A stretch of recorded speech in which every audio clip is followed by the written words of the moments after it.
Hi friends, welcome to the Law Teller YouTube channel. My name is Kolluri Ramanjanelu, advocate from Krishna జిల్లా చల్లిపల్ల మండలం Okkalagadda village. నేను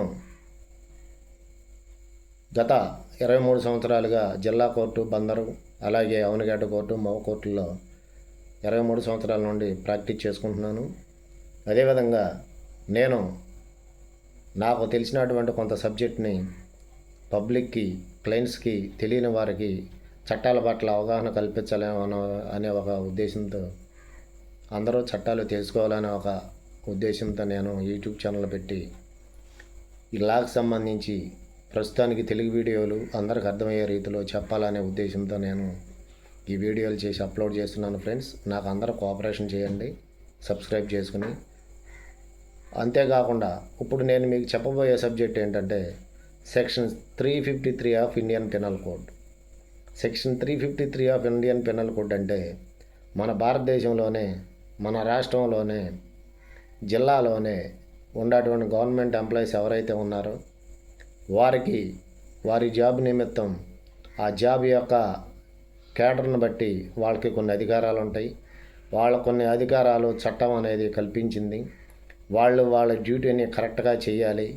వాళ్ళ duty చేసే క్రమంలో ఎవరైనా పబ్లిక్ కానీ, ప్రజలు కానీ వాళ్ళ డ్యూటీకి ఆటంకపరిస్తే, వాళ్ళ డ్యూటీని వాళ్ళని చేయనీయకుండా అడ్డుకుంటే, వాళ్ళ డ్యూటీలో వాళ్ళ విధులలో ఉండగా వారిని ఇబ్బంది కలిగిస్తే, వారిపై ఎటువంటి దాడులు చేసినా, వారిని గవర్నమెంట్ ఎంప్లాయీస్ని ఎటువంటి అబ్యూజ్ చేసినా, అదేవిధంగా గవర్నమెంట్ ఎంప్లాయీస్ పట్ల అసభ్యంగా మాట్లాడినా, డ్యూటీలో ఉండగా అసభ్యంగా మాట్లాడినా, వాళ్ళ యొక్క విధులకి భంగం కలిగిస్తే, గవర్నమెంట్ ఉద్యోగి ఎవరైనా కానీ వారి విధులు వాళ్ళు చేసుకుంటూ ఉండగా, వారి విధుల్లో ఉండగా వారి విధులకి ఆటంకం కలిగిస్తే మాత్రం కంపల్సరిగా వారు కేసు పెడితే సెక్షన్ 353 ఆఫ్ ఐపీసీ ప్రకారం కంపల్సరిగా పోలీసు వారు కేసు కట్టి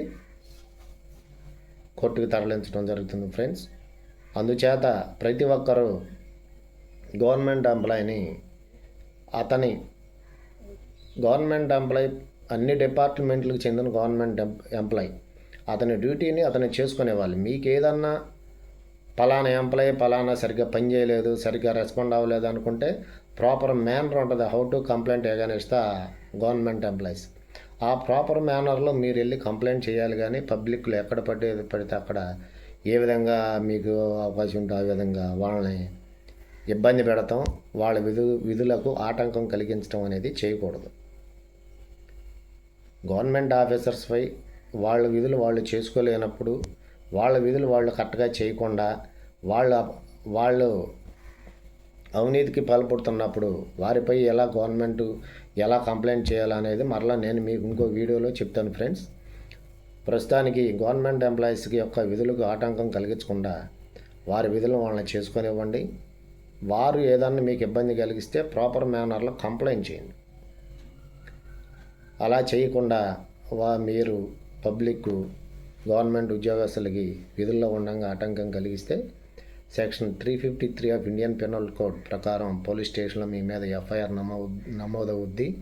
ఆ నమోదైన తర్వాత కంపల్సరీగా మీ మీద ఆ సెక్షన్కి ఎంత పనిష్మెంట్ పడుద్ది అనేది ఆ సెక్షన్ చెబుతుంది.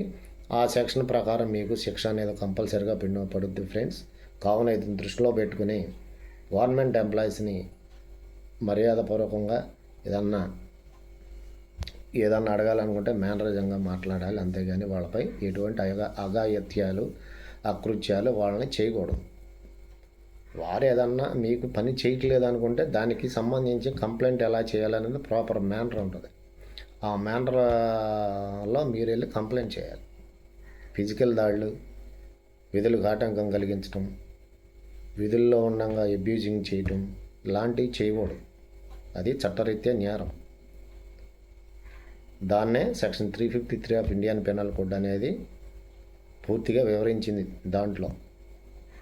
So friends, take care of you.